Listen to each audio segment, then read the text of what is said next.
C'est l'heure de vous mettre au parfum des informations d'ici et d'ailleurs. Mesdames et messieurs, bonjour et bienvenue à ce rendez-vous de l'actualité sommaire. Présentation des copies figurées des lettres de créance de 6 nouveaux ambassadeurs au Bénin, c'était hier. Les détails à suivre dans ce journal.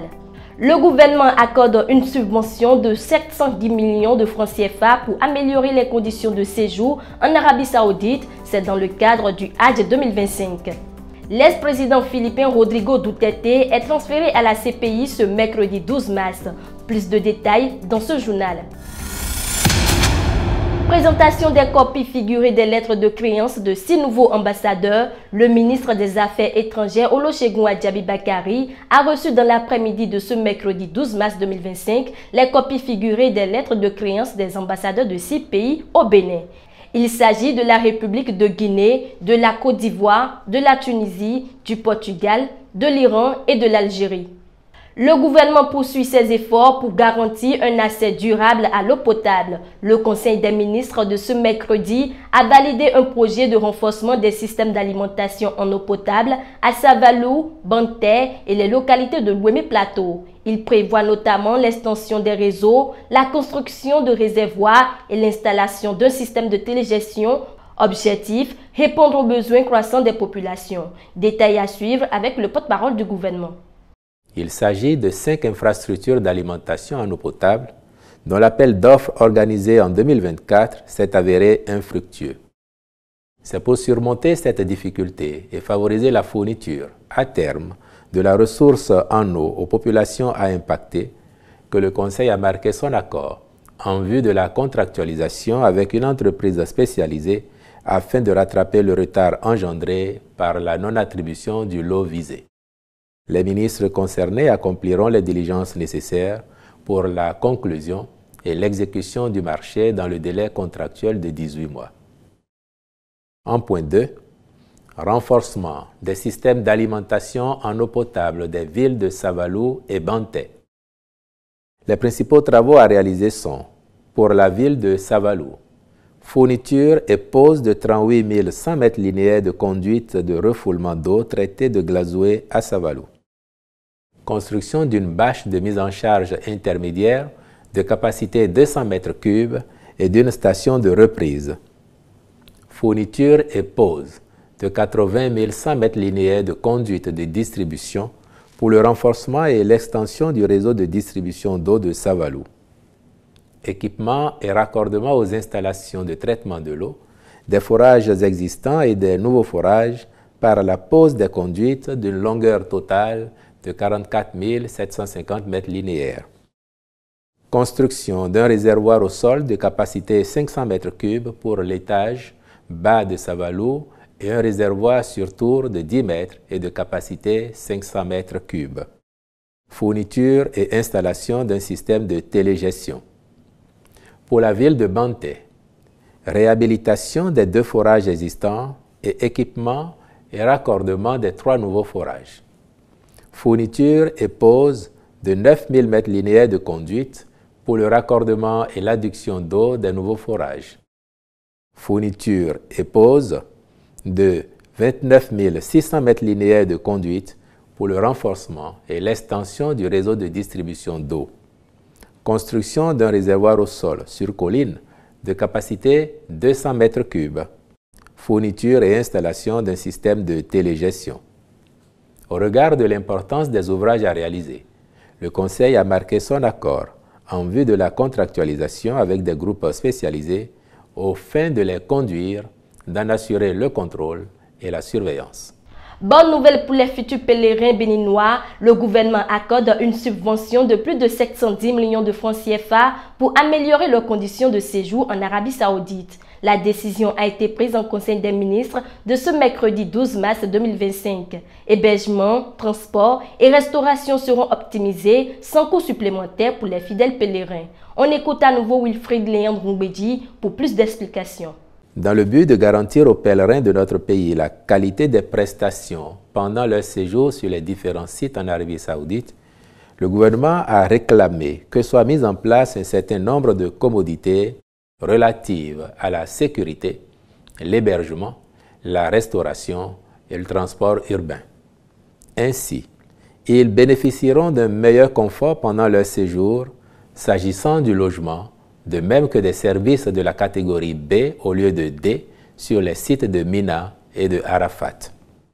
Sont en outre concernés le logement à la Mecque et à Médine, la restauration en ces lieux, le transport par bus pour les trajets nécessaires au rite du Hajj, les prestations des guides et diverses autres convenances, compte non tenu des questions de visa et d'assurance. La prise en compte de l'expression de ces besoins a nécessité des ressources complémentaires que l'État prend en charge afin de permettre aux pèlerins de ne pas débourser plus que l'année dernière et au fin de susciter, entre autres, la participation d'un plus grand nombre de fidèles musulmans à l'accomplissement de ce pilier fondamental de l'islam. C'est pourquoi le Conseil s'est prononcé favorablement pour une subvention d'un montant de 710 649 400 francs CFA au profit de l'organisation du pèlerinage. Odile Arouanwanou révèle enfin où elle était passée il y a quelques semaines. La disparition de l'athlète béninoise en septembre dernier avait suscité des inquiétudes. En vacances au Bénin depuis début mars, l'athlète brise le silence et donne les raisons de cette soudaine disparition. Suivez. Le 10 septembre, je me rappelle bien de cette date et je pense que je ne vais pas l'oublier. J'ai dû quitter mon domicile avec ma voiture, voilà, et j'ai pris la direction des Pays-Bas. Voilà, je suis allée là-bas. J'ai pas fait grand-chose, hein. Pas fait grand-chose, mais j'ai juste envie de couper avec beaucoup de monde, mon entourage. Voilà, il y a beaucoup de choses que je peux pas tout vous expliquer parce que moi-même, j'ai pas la réponse, mais et c'est passé que j'ai passé 14 jours aux Pays-Bas. En fait, on dit souvent que quand on est en difficulté, c'est en ce moment-là qu'on se rend compte de ses proches, de ceux qui l'aiment ou pas. Et cette période, j'ai grandi, je pense que j'ai grandi. J'ai compris que les Béninois m'aiment beaucoup plus que ce que j'aurais pensé. Et que mes proches, en tout cas, ce n'est pas que les Béninois. Mais même à Rouen, même en France, il y a tellement, j'ai reçu tellement de messages, j'ai eu beaucoup de soutien, beaucoup d'encouragement, notamment le gouvernement béninois qui m'encourage, qui m'envoie chaque jour quasiment des messages de soutien, d'encouragement. Et je pense que ça conforte, ça donne de l'énergie, je pense, pour vite revenir en force. 18 jours après la fin des assises nationales, le 20 février dernier au Niger, la Commission nationale chargée de la conduite des travaux a procédé en début de semaine à la remise officielle du rapport final au président Tiani. Voici le point des recommandations formulées par les participants.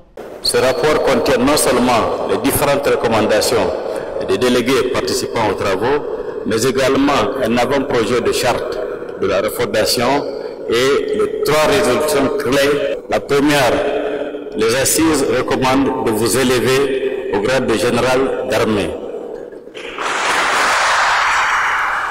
Deuxièmement, les assises recommandent que la durée de la refondation soit au minimum de 5 ans renouvelable en fonction de la situation sécuritaire, en fonction de l'agenda de la refondation et en fonction de l'agenda également de la Confédération des États du Sahel AES. Les assises ont également recommandé, en 3e résolution, la dissolution des partis politiques et la rédaction d'une nouvelle charte des partis. Aussi, à mon nom personnel et au nom de l'ensemble des membres de la Commission nationale chargée d'organiser les assises nationales, j'ai le plaisir et l'honneur de vous remettre le présent document. Le chef d'État nigérien, après avoir reçu le rapport final, lance un appel patriotique au peuple nigérien. C'est du Niger qu'il s'agit. C'est des intérêts du Niger qu'il s'agit. Les intérêts du Niger sont au-dessus de tout groupement, de tout regroupement, de tout individualisme et de tout clanisme. Il faut que le Niger existe pour que des intérêts particuliers subsistent. Travaillons pour l'existence de notre pays, particulièrement en ces temps difficiles. Nous faisons face à une insécurité, comme nous l'avons toujours affirmé, une insécurité importée, et qu'il est de notre responsabilité de mettre fin à cette importation de l'insécurité dans notre Sahel. Que notre Sahel soit désormais un espace de prospérité et plus de prospérité pour l'ensemble des peuples qui y vivent, plutôt qu'un espace d'insécurité. Et qui dit insécurité dit misère, dit perte en vie humaine inutile. Inutile parce que les intérêts défendus à travers cette insécurité ne sont pas des intérêts nationaux, qu'il s'agisse du Mali, du Burkina ou du Niger. Gardons à l'esprit que ce n'est plus le moment de rancœur, de division, d'adversité stérile. Tout ce que nous devons faire doit s'inscrire dans la défense et la préservation des intérêts du Niger. L'ex-président philippin est derrière les barreaux depuis hier. Arrêté le lundi dernier par Interpol à l'aéroport de Manille, Rodrigo Duterte est transféré à la CPI ce mercredi 12 mars. Il est poursuivi pour crimes contre l'humanité. En cause, sa sanglante répression du narcotrafic aux Philippines alors qu'il était maire et ensuite président de la République. Rodrigo Duterte séjourne désormais dans une prison de l'arrêt aux Pays-Bas. Dans une courte vidéo enregistrée à bord de l'avion qui assurait son transfert à la CPI, il dit assumer pleinement ses actes. Regardez. J'ai dit à la police, aux militaires, que c'était mon travail et que j'en suis responsable. J'ai dit que je vous protégerai et j'assume mes responsabilités. C'est la fin de ce rendez-vous de l'actualité. Retrouvez en direct sur HC2 Télévision la grande édition du journal tous les jours à 13h, 16h, 20h, 23h, 3h et à 7h du matin. Vous pouvez également la voir en publication sur notre site internet hc2tv.bj et sur tous nos canaux digitaux. Merci pour votre attention, prenez soin de vous et à demain.